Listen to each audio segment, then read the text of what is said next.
बेटा तुम अपने सास का सम्मान करो। मम्मी मुझसे ये रोज़ रोज़ साड़ी नहीं बनती है, पर मम्मी जी की जिद है कि जब तक दादी जी गांव में नहीं चली जाती मुझे साड़ी पहननी है। ये भी कोई बात हुई, मम्मी जी भी ना कितने पुराने विचारों की है। मुझे तो लगा था कि मुझे मॉडर्न सास मिली है। नाब्या शिकायती लहजे में तनुजा जी से बोली। तनुजा जी समझदार और स्वभाव से अच्छी थीं। उन्होंने बेटी को विदा करते समय काफ़ी कुछ सिखाया था, लेकिन नाब्या थोड़ी स्वभाव की उग्र थी। अपने मुताबिक कोई काम नहीं हुआ तो जल्दी से गुस्सा हो जाती है और फिर कुछ भी कहने लगती है। तनुजा जी उसके स्वभाव से परिचित थीं, इसीलिए उन्होंने नाब्या की बात को ध्यान से सुना और फिर पूछा, तुझे साड़ी पहनकर क्या रसोई में खाना बनाना पड़ रहा है या घर के काम करने पड़ रहे हैं? नहीं, मम्मी जी ने बस एक दिन हलवा बनवाया था, फिर रसोई में लगाया नहीं क्योंकि बहुत गर्मी है। अभी तो दोनों समय वो ही खाना बनाती हैं और गांव से जो मेरी चाची सास आई है वो मदद कर देती है। मैं तो एक गिलास पानी भी लेकर नहीं पीती हूँ। वो खुशी से बोली, तो क्या साड़ी पहनकर तुझे गर्मी में दिन भर रहना होता है या झाड़ू पोंछा बर्तन करना पड़ता है? तनुजा जी ने फिर से पूछा। मम्मी, यहाँ तो सभी काम के लिए मेड लगी है, तो भला मैं झाड़ू पोंछा बर्तन क्यों करूँगी?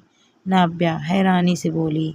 अच्छा, तो साड़ी पहनकर तुझे दिन भर पंखे में बैठना पड़ता होगा, इसीलिए तुझे साड़ी पहनने से दिक्कत हो रही है। तनुजा का सवाल खत्म होने से पहले ही नाब्या बोल पड़ी, अरे मम्मी, पूरे घर में एसी लगा हुआ है, भला मैं पंखे में क्यों रहूँगी?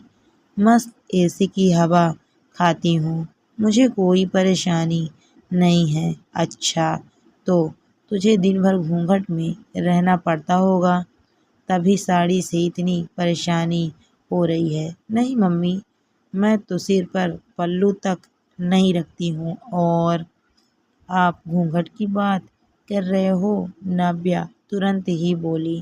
तनुजा जी ने फिर समझाने के लिहाज से कहा कि जब कोई दिक्कत ही नहीं है तो कुछ दिन साड़ी पहनने से क्या दिक्कत है? तेरी सास तेरा भी ख्याल रख रही है और अपनी सास का भी। वो तुझे साड़ी पहनाकर कोई काम नहीं करने दे रही है और अपनी सास की सोच का मान रख रही है। तेरी सास मॉडर्न है पर संस्कारी भी है। जब तेरी सास अपनी सास का मान रख रही है तो तू भी अपनी सास का मान रख ले। उनके कहने से कुछ दिन साड़ी पहन लेगी तो उसमें क्या परेशानी है? मॉडर्न होने का ये मतलब नहीं है कि बस हर रिवाज या प्रथा का बस विरोध ही करना है। कई बार बड़े बुजुर्गों का मान रखने के लिए भी कुछ चीज़ें करनी पड़ती है ताकि उनकी भावनाएं आहत नहीं हो और उनका भी सम्मान बना रहे। आप भी मेरी सास की ही तरह बोल रही हैं, मेरी परेशानी नहीं समझ रही हैं। मैंने अपनी सभी सहेलियों को बोला था कि मैं मॉडर्न घर में शादी करके जा रही हूँ और जब वो स्टेटस में मेरी फ़ोटो देखती हैं तो मुझ पर हंसती हैं और कहती हैं, तू तो पूरी भारतीय सौभाग्यवती नारी है, सुहाग के सारे चिन्ह पहन रखे हैं। अब साड़ी के साथ दिन भर चूड़ियाँ, सिंदूर, पायल, बिछिया, बिंदी, मंगलसूत्र ये सब भी तो धारण करना होता है। नाब्या नाराजगी व्यक्त करते हुए बोली। नाब्या, सदा सौभाग्यवती बनी रहो, ये शादी कोई खेल नहीं है। तू भगवान को धन्यवाद कह कि तुझे ये सब सुहाग चिन्ह धारण करने का अवसर मिला है। कितनी ऐसी लड़कियां हैं जो तरस कर रह जाती हैं। ये ससुराल, ये सुहाग और सास का प्यार ऐसे ही नसीब नहीं होता है। तू आज इन सब से चिढ़ रही है, ये तुझे सब बोझ लग रहे हैं, पर इसे खुशी खुशी धारण करेगी तो जीवन स्वर्ग बन जाएगा, वरना नर्क बनते देर नहीं लगेगी।